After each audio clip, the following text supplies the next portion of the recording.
so much going on with the city. I'm trying to figure out where to start. I know one of the things that's very visible is the work going on at Lindley Park. So let's just start there. Yeah. Because that seems to be moving pretty well. Remind people about that project and what's going to happen there, when it should be finished, and that kind of thing. More than anything, it's a project that is moving a lot of dirt. And so the good thing is that it's on time to be completed, just because we hadn't had a lot of rain spring, summer, and so they're telling us that they feel very comfortable that it'll be in the spring of 2025, April, maybe, hopefully 2025. But it's a combination of things. We used a combination of money, and a lot of it was the American Rescue Fund money that had to do with. We had to spend that money on sewer and water, and so part of the expense of the $14 million project had to do with just going in and doing water and sewer as far as that flow. And I think you'll see that, and we talked about Whitney Creek, sometimes a hidden creek, but it is a Whitney Creek. We moved 2 ball fields away from there a couple of years ago when we built the new ball fields at the rec complex, and so that will be a green space. It will connect the upper part of Lindley Park to the current part of Lindley Park, and that pedestrian trail and bike trail will run through to right now the end of Lindley Park, but we're already engineering it to go to the rec center. We're constantly having to upgrade our water and sewer system, just millions of dollars, because of the infrastructure that goes into making sure that people, number one, get water when they need water, and making sure that the water, once it's treated, it flows to our 2 processing plants, Generosity being one of them. We spent a lot of money over the past couple of years on making sure that processing plant is a good thing. Cadiz Lakes is about 100 years old. It needed an upgrade. Again, it's kind of a reoccurring thing. Some of it had to do with stormwater runoff and just making sure that we control that runoff. But at the end of the day, we'll refresh it with the ponds. We had a public viewing of it a couple of weeks ago where we had 35, 40 people come and see. It's a very popular place right now to go and have lunch and take your kids to the pond. But you know, with the upgrade of it, we'll upgrade some walking paths, some shelters, and so it'll be fitting for a green space that's been in our city for over 100 years now. People that know me know how passionate I am about Anderson University and what they've done for our community, and what Evans and Diane Whitaker have done since they've been here over 2 decades. And so it's the largest independent college in the state. We needed to find a way to help their students get from their main campus to their athletic campus. And so this project will create sidewalks to the athletic campus for those who, as old as me and you, that would be the old fairgrounds. And we won't have that sidewalk pedestrian path completed for this football season, but it will benefit that sports complex and that football stadium and soccer and lacrosse for years to come. For those of you who have not been to the Rocky River Conservancy off of Old Williamson Road, right below the football stadium, go check it out. It is our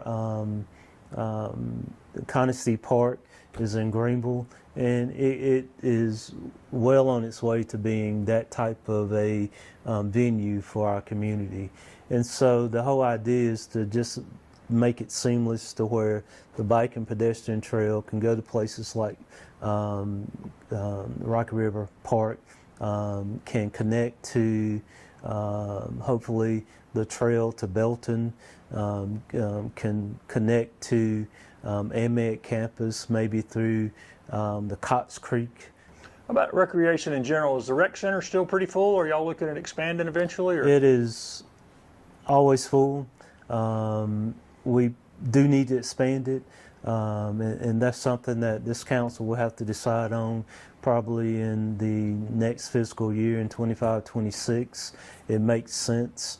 We're just did some renovations in regards to the roof, the foyer, the entrance to it, but the recreation classes for adults and kids is robust.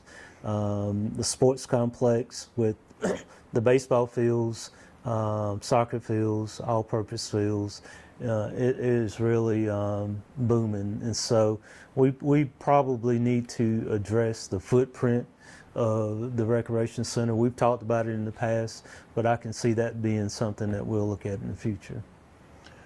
Council's also approved a couple of developments that are kind of, I guess, still waiting on the money or approval. Let's talk about those. One is the Chemtex, and Yes. the other one is the one up, on the corner of Franklin and Murray. Is that Murray Franklin, that is a site that the city owns the land. We have a developer that is going through the process of getting state and federal money for possibly a multi-unit facility right there, and I think that's huge. It will be a market rate facility, a market rate rent, and so based on income. And so it would be geared toward teachers, firefighters, service workers, folks who are working in restaurants down here, proximity of the city, being a walking distance.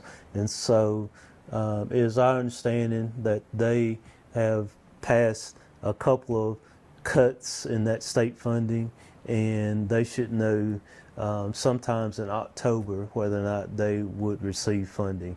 So they feel pretty good about it, and so when they feel good about it, we feel good about it. So if that happens, they will start the process of planning and processing for those units the end of the year, and it's probably like an 18-month project. So you're probably looking at, if I'm not mistaken, 80 units, probably in the latter part of 25, probably 26. And Chemtech is still on hold. I was just looking at TV today. It's about interest rates and the cost of borrowing. A lot of these developments have trying to find a gap between when we approved it and trying to fill that gap. Hopefully rates will drop and allow them to borrow or find additional partners. But again, that would be huge for our city to have those units there. And I do believe, we all believe that that's going to happen. What has happened is that the Thunderbird is now open, and I don't know what the occupancy is, but just by going by and driving by, I see more cars in the parking lot. And so, you start putting those units downtown. The Palmetto building is, the Palmetto Lofts is, my understanding is 100% occupied, as would be the Circola and the Calhoun. And so there's a lot of activity, residential activity going on downtown. I just came down East River Street earlier today, and there are 3 units being built, I think, right off of probably the wrong street, Buena Vista, I think. And so, there's a lot of activity going on within not only the city, but the whole region. Well, speaking of downtown, I know there's a lot of moving pieces in this project too, but City Council approved the paving of Main Street. Yes. and there's a lot of infrastructure stuff. Remind me what has to be done before they can start putting asphalt down. Well, we wanted to make sure that we understood the utilities of Main Street and also the timing. So probably we determined that Christmas probably would not be a good time to tear down Main Street because there are a lot of things that go on in the fall. You have several events that we have. Our Farm to Table event that we're having in a few weeks, Christmas, and so we decided consciously to not interrupt the season and to do it in off season. So they're doing engineering right now to figure out if we need to move utilities and doing a lot of the groundwork, but hopefully we can start that project in early 25, the first quarter of 25, that allow us to complete it before there's another busy season. And just to remind everybody, it will go from Tribble Street to River Street. So right before the Bradbury Bistro, where we did that pavement there, so it's going to go from Tribble to River Street. A lot of roads within the city are state roads, and probably fewer county roads, and the city roads are generally in existing new neighborhoods, so to speak. Very few city roads, but most of them are state roads. But the city would still benefit from the referendum asking for a 1 penny sales tax to improve the roads. Absolutely. When you start talking about taxes, you start talking about fees. We went through a situation in South Carolina where we had the lowest gas tax in the country. Our state legislatures improved that. And so we had a tiered system where we raised the gas tax. And that gas tax probably, and I agree, it should have went toward, and it has gone toward interstate bridges, interstate bridges, that critical infrastructure that is needed to transport goods and services throughout the state. Probably more visible to people in upstate would be the interchange at Greenville, where that project was important. The projects to going north to Charlotte, that's important. The I-26 interchange in Columbia is important. The interchanges in Charleston, important again because of goods and services. And the referendum is important because those dollars can be used almost immediately for our community. The dollars that have come from the federal gas tax will not make its way locally in any community for many years. And I think DOT is doing a great job, and they had to focus in on our economic drivers and transportation. But, these local referendums are important. I'll get off my soapbox on that one, but they're important. And we were talking about housing. There's some annexation where housing's already going up. Harriet Circle there, College Springs Road, they're pushing dirt there. Right. You've got all the ones out on Midway. Do you know how many houses are going to end up out there total? I think probably total on build out, probably in the neighborhood of 3,500 homes. And for those if you have not been to the intersection of Midway and McConnell Springs Road in a while, there's a lot going on out there. Quality subdivisions. We have so many people who are moving into our community. I often say that those of us like me and you who live here in Anderson, we're not moving. And there are a lot of people that are moving here. And so we've got to be really good at making sure that we provide housing, affordable housing, whatever you mean. Affordable housing just means what people can afford, what the price point that they're looking at. And so I'm proud. I mean, that's a busy section.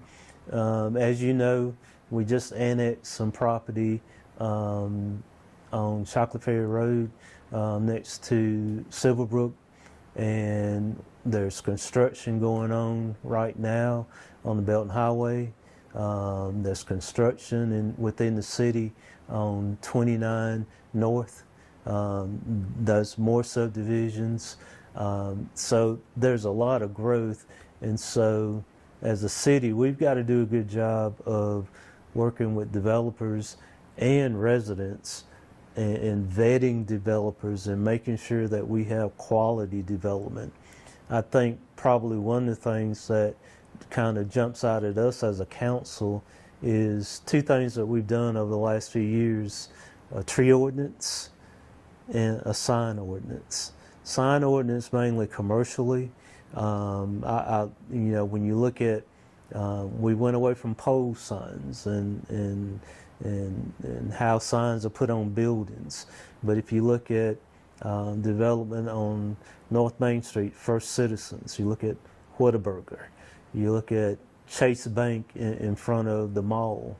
Those are examples of how we want to change the face of our city in regards to signs. And the second one is the tree ordinance. In the city of Anderson, there would never again be a situation where a subdivision can come in and just clear cut trees. That day is gone. And so if we want to preserve trees on new commercial and residential developments. And so I think, to your point, Midway, a lot of things going on out there within the scope of our ordinances.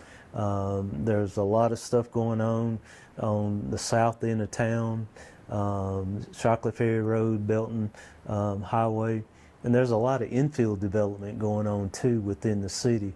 So it really is booming right now. I know one of the things y'all did in this year's budget was add some police officers. What other challenges does it present the city to provide services to that kind of growth? Oh yeah, I mean it's police, fire, and public works, and a lot of times, and I'll go back. I've had 3 city managers: John Moore, Linda McConnell, and Dave McEwen, and we started talking about annexing in John Moore's tenure. But when you start talking about annexing, you better have in the pipeline how you're going to provide public service, how you're going to provide police, fire, and public works, pick up trash, fire protection, and safety. And we've been doing that for the last 15 years, planning for this growth. Sometimes people think that,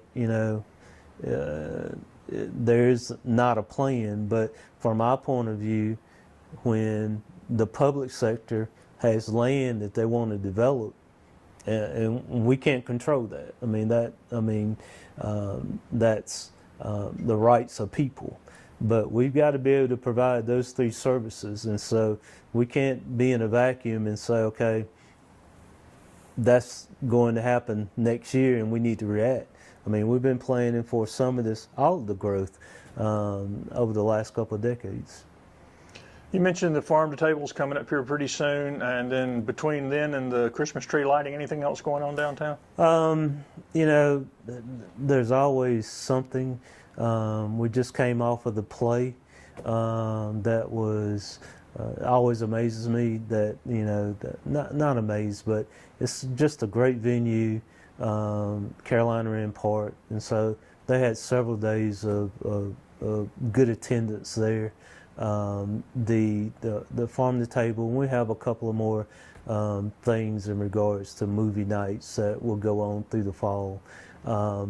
this year I will take holiday ice will be here. You know, I think With real ice. Yeah, with real ice. We just talked about. Brandy just reminded us that Christmas would be here before we know it, but it'd be real ice this year, and we made a decision when we first did that to do it synthetic ice, and it served its purpose. But I think we'll have a fresh look at all of that with real ice, and so that'll be a good enhancement for our downtown area. Very interested to see how Anderson University football and Clemson football affect our city. I think it'll be good for our businesses, our merchants to have multiple football games, and that's going to be good for our community in regards to hotel and restaurants. It's September, October, November, December. Just looking forward to, trying to finish the year strong. We feel our council feels very good about the direction of our city. We're very proud of our team here, our administrative team, and all our employees, and they just do a great job.